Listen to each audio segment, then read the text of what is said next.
Ambassador Elias Frost stared through the viewport as his shuttle descended toward the Vectran capital. The pale blue planet's twin moons hung like watchful eyes in the dusky sky. His pulse quickened, not from the ship's deceleration, but from the knowledge of who awaited him. "Final approach, Ambassador," the pilot announced. "Security protocols indicate Commander Voss herself will receive you." Elias nodded, straightening his formal diplomatic attire. "So the Butcher of Calron Station comes to greet me personally." "Sir," the briefing suggested, avoiding that particular nickname. "Noted." Elias smoothed his dark hair, studying his reflection in the polished surface of the shuttle wall. At 38, his face showed the weariness of a decade in interstellar diplomacy, fine lines framing steady gray eyes. This mission was different, possibly suicidal, according to his superiors. Commander Thalia Voss had a reputation that spanned 3-star systems. The military leader of the Vectran Dominion had personally led the assault that destroyed Calron Station, killing 2,000 human colonists. That had been 5 years ago, before the uneasy ceasefire that now frayed with each passing month. The shuttle touched down with a gentle shudder. Elias gathered his courage along with his diplomatic credentials. "If I don't return within 3 days, inform Earth Central." "The extraction team is on standby, sir," the pilot replied grimly. Stepping onto Vectran soil, Elias was struck by the planet's heavy gravity and metallic scent. The spaceport was a marvel of crystalline architecture, spires reaching skyward like frozen lightning. A delegation approached, 6 Vectran honor guards, and at their center, a figure that made Elias' breath catch. Commander Thalia Voss stood taller than her soldiers, nearly 7 feet of lean, powerful muscle. Her skin was the characteristic Vectran silver blue, luminescent in the fatting light. But unlike the images in his briefing, her face bore a jagged scar that ran from temple to jaw, cutting across her left eye, which now gleamed with a cybernetic replacement, its iris shifting between colors as it scanned him. "Ambassador Frost," she said, her voice deeper and smoother than he expected. "You arrive unharmed. Some of my generals wagered you would not come at all." "I appreciate the vote of confidence, Commander." Elias extended his hand in the human gesture, knowing Vectrans considered it primitive. To his surprise, she clasped his hand firmly. Her skin was warm, almost hot to the touch, and textured like fine leather. "You are either very brave or very foolish. Perhaps both will serve you well here." The honor guard escorted them to a hovering transport. As they settled into the private cabin, Elias noticed something unexpected. Thalia moved with a slight hesitation, favoring her right side. The notorious warrior was injured. "Our negotiations begin tomorrow," she said, watching the capital city unfold beneath them, a landscape of bioluminescent buildings and armored fortifications. "Tonight, you will rest in the diplomatic quarter, unless you fear Vectran hospitality." "I fear only missed opportunities, Commander." Something flickered in her expression, surprise, perhaps even approval. "You speak differently than your predecessors. They came with threats thinly disguised as diplomacy." "I came to listen before I speak." The transport landed at a domed structure separated from the military installations. As attendants moved to escort Elias to his quarters, Thalia held back, studying him with that unnerving cybernetic eye. "Ambassador," she said quietly, dismissing the others with a gesture, "our peoples have been enemies for a generation. My lifetime has known only war and brief periods of armed suspicion that you call peace." Elias waited, sensing something significant in her words. Thalia stepped closer, her voice dropping to a whisper. "Tell me truthfully, why now? Why after all the bloodshed and failed treaties?" "Because we must find another way forward," he answered honestly. Her expression hardened, then softened in a way that transformed her fearsome features. She leaned toward him, close enough that he could feel her breath against his ear, warm and scented like cinnamon. "Why didn't you come sooner?" she whispered, her voice suddenly vulnerable, almost broken. Before he could respond, she straightened, composure restored, and walked away, leaving Elias frozen in place, his diplomatic training offering no protocol for the longing he'd heard in the feared warrior's question. 3 days of formal negotiations had yielded little progress. Elias sat alone in his quarters, loosening his collar as he reviewed the day's transcripts.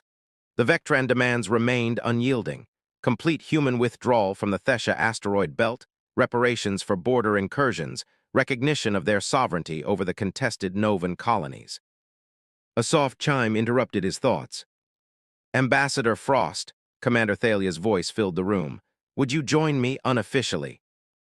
20 minutes later, Elias followed a silent escort through corridors he hadn't been permitted to see before.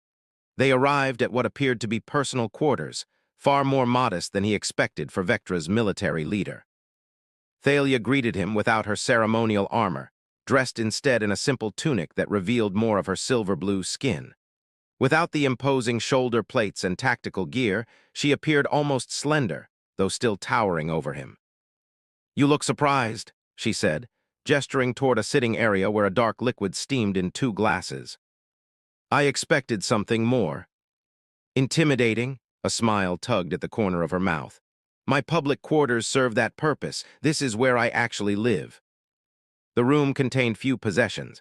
Weapons displayed with reverence, star charts, and surprisingly, shelves of books, physical books, their spines worn with use.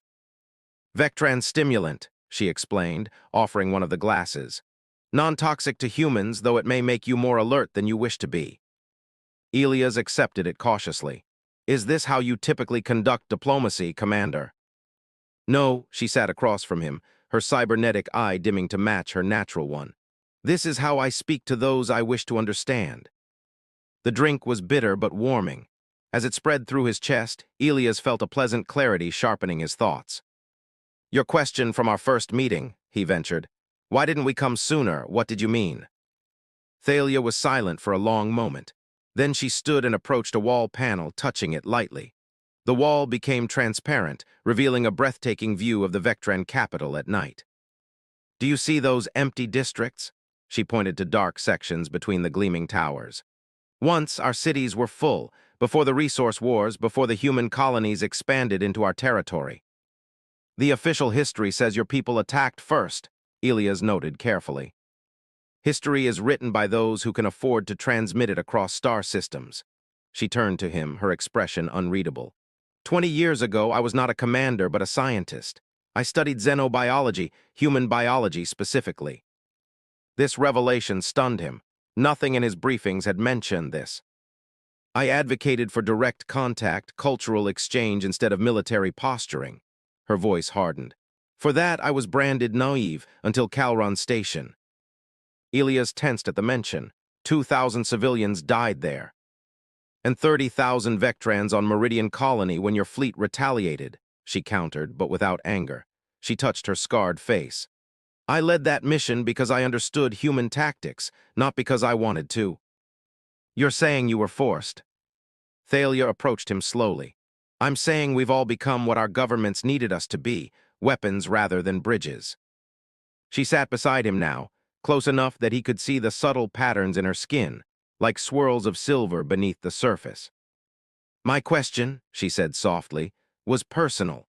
If diplomats like you had come before generals like me were created, perhaps neither of us would bear our scars."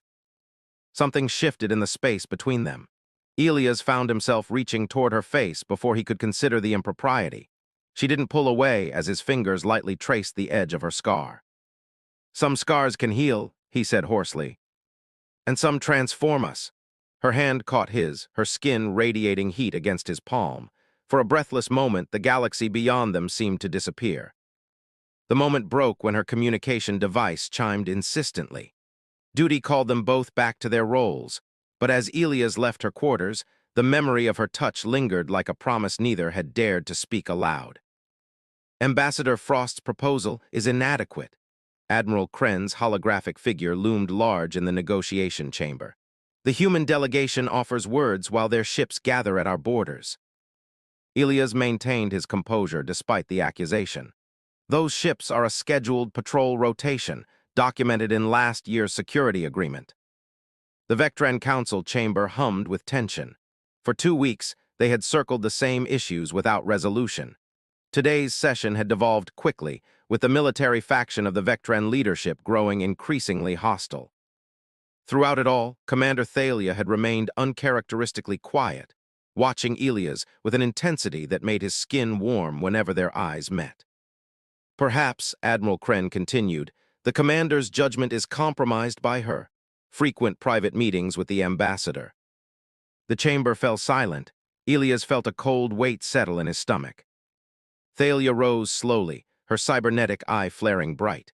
My judgment, Admiral, is informed by having actually fought humans rather than merely talking about fighting them.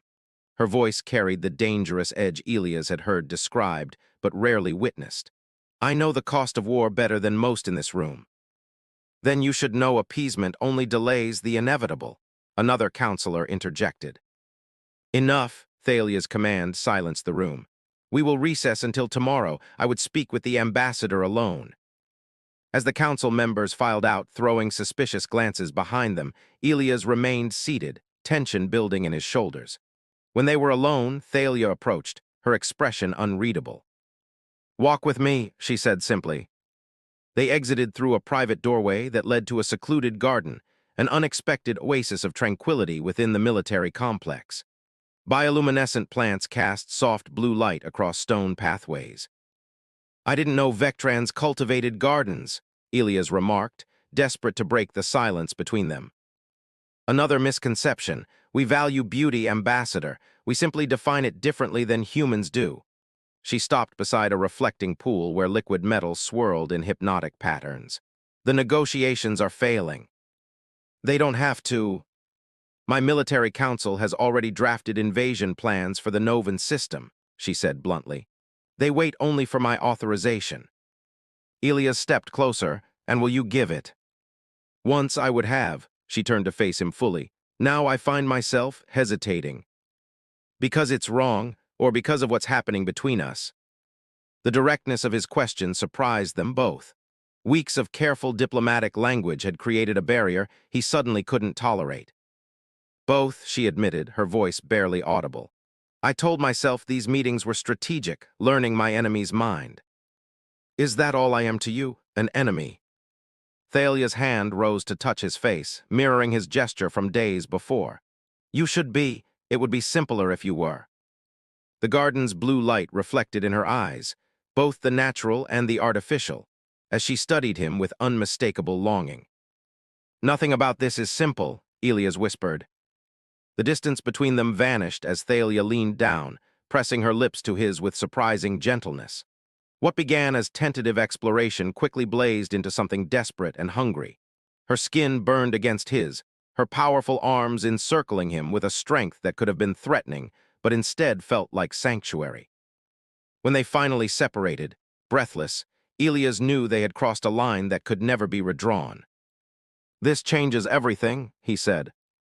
Or changes nothing. Her voice carried a new sadness. Tomorrow we return to our roles, Ambassador, you to yours and I to mine. And if I refuse, he grasped her hands, suddenly unwilling to release her. If I choose the woman over the commander, then you would be the first. She pressed her forehead against his, their breaths mingling. But our peoples remain on the edge of war, regardless of what we feel.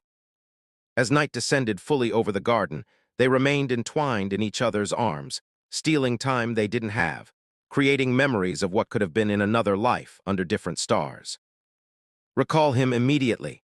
Earth Central's directive left no room for negotiation. The holographic projection of Director Harlow glowered at Elias. Your indiscretion with the Vectran commander has compromised this mission beyond repair. Elias stood rigid in his private communication chamber, hands clasped behind his back. Director, we're making progress, for the first time. The only progress evident is how thoroughly you've been manipulated, Ambassador. Harlow's voice dripped with contempt. Did you think your private meetings were actually private? The surveillance footage is being analyzed by military intelligence as we speak. Ice formed in Elias' veins. What footage? The Vectran garden. Your transport picked up the transmission hours ago. Harlow leaned forward. You have 6 hours to return to your ship. A replacement negotiator is already en route. The transmission ended, leaving Elias alone with the devastating realization. He had been watched. They had been watched. But by whom? The Vectran Military Council, Earth Intelligence, both.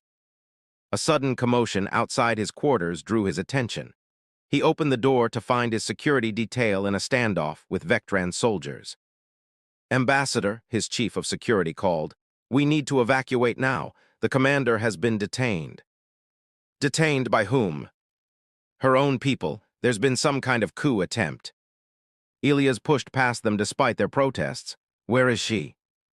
Racing through corridors that had become familiar over the past weeks, he reached the central command complex just as alarms began to sound throughout the facility. Armed guards blocked his path. Let him through. The voice belonged to Admiral Kren, who emerged from behind the security line. Let our human friend see what his interference has wrought. They escorted him to a monitoring station where screens displayed multiple angles of the council chamber. There, surrounded by armed guards, stood Thalia, her posture proud despite the restraints binding her wrists. What is the meaning of this? Elias demanded. Treason, Kren said simply. Commander Voss was preparing to surrender Vectran's sovereignty to human interests. The evidence was quite compelling. That's absurd.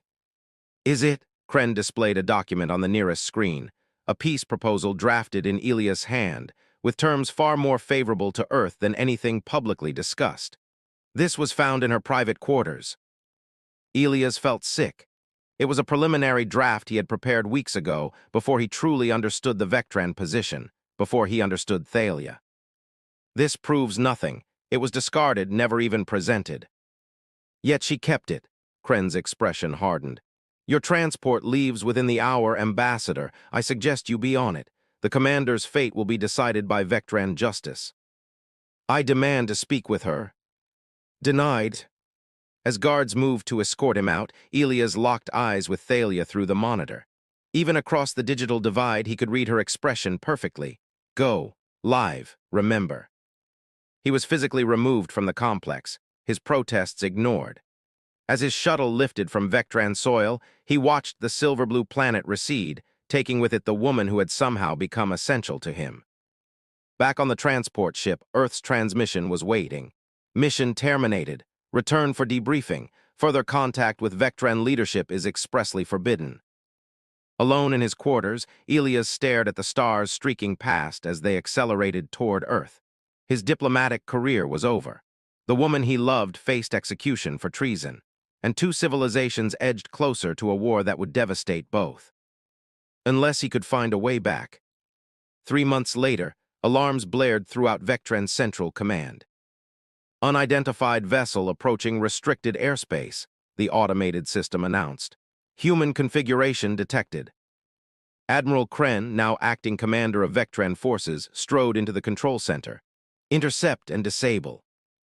Sir, a young officer interrupted, the vessel is broadcasting on all frequencies. It's Ambassador Frost. Kren's expression darkened. Put it through. Elias' face appeared on the central screen, older somehow, lines of determination etched deeply around his eyes. I come unarmed and alone, he said without preamble. I request an emergency audience with the full Vectran Council and Commander Voss. The traitor has no authority here, Kren spat. Then it should pose no threat to allow her presence at my execution, Elias countered. Because that's what this will be if you refuse my terms. For the first time, the camera panned to reveal what shared the small ship with Elias. A quantum destabilizer, its core pulsing with barely contained energy. That device is prohibited under Galactic Convention, Kren said, voice tight. As is the execution of political prisoners without representation. Elias' gaze was unwavering. 1 hour, Admiral, the full council and Thalia Voss, or this ship and everything within 5 kilometers becomes subatomic particles. 90 minutes later, Elias stood in the center of the Vectran Council chamber, surrounded by armed guards. The council members watched from their elevated positions, their expressions ranging from curiosity to open hostility. The doors opened, and Thalia entered, escorted by guards. She moved with the stiffness of someone who had endured months of confinement, but her eyes blazed when they met his. You shouldn't have come, she said softly. I had no choice. Admiral Kren interrupted their reunion. You have demanded this audience at the point of a doomsday weapon, human. Speak quickly before we lose our patience. Elias nodded, then activated a small projector. Above them appeared a 3-dimensional star map of contested space. 3 days ago, Earth Central dispatched the 7th Fleet to the border of Vectran space, he began. Their orders are to secure the Novan colonies by any means necessary. Murmurs spread through the council. You come to threaten us with war, Kren demanded. I come to prevent it. Elias expanded the projection to include a series of documents. These are the classified invasion plans developed by Earth's military council, and these, he switched to another set of files, are the Vectran plans for a preemptive strike against human outposts. The council chamber erupted in chaos. Silence, Thalia's voice cut through the tumult. Though bound, she commanded the room by sheer force of presence. Let him finish. Both our governments are being manipulated toward war, Elias continued. By whom? I have evidence suggesting a third party benefits from continued conflict between our species. He displayed communications intercepts, resource allocation patterns, and financial transactions that painted a damning picture. Corporations and political entities on both sides profiting enormously from the ongoing hostilities. Ambassador Frost is no longer acting on Earth's behalf, he said, speaking of himself in the third person. I come as a private citizen who has seen both sides of this conflict and knows there is another path. He approached Thalia, ignoring the guards who tensed around him. Commander Voss once asked why diplomats like me didn't come sooner. The answer is that true diplomacy was never the goal, not for those in power. He turned to address the entire council. But it can be now. Pretty words, Kren scoffed, but words don't change reality. No, Elias agreed, actions do. He pressed a final control on his projector. The image changed to show the quantum destabilizer on his ship, being disarmed by automated systems. My ship carries something more valuable than a weapon, he revealed. The complete archives of both our civilization's first contact protocols, the ones deliberately suppressed 80 years ago when resource competition began. Thalia's eyes widened with understanding. The original accords. Yes, documents proving both our peoples intended peaceful coexistence before military interests overwrote those intentions. He stood before Thalia, and in full view of the council, released her restraints using an override code that left the guards stunned. I didn't come to negotiate terms, Elias said, loud enough for all to hear. I came to return power to the one person who has seen both worlds and wants peace more than power. Thalia rubbed her freed wrists, her gaze never leaving his. They'll kill us both. Possibly, he smiled. But not before every citizen of both our worlds hears the truth. My ship transmitted everything, this meeting included, on all frequencies. It's being repeated on every colony world in both territories.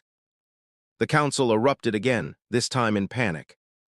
Thalia stepped forward, reclaiming her authority with each word. The cycle ends today. Admiral Kren is relieved of duty, pending investigation for falsification of evidence and conspiracy against the Vectran government. Guards hesitated, looking between Kren and Thalia. I still command the loyalty of our forces, she reminded them. Those who served under me know the truth.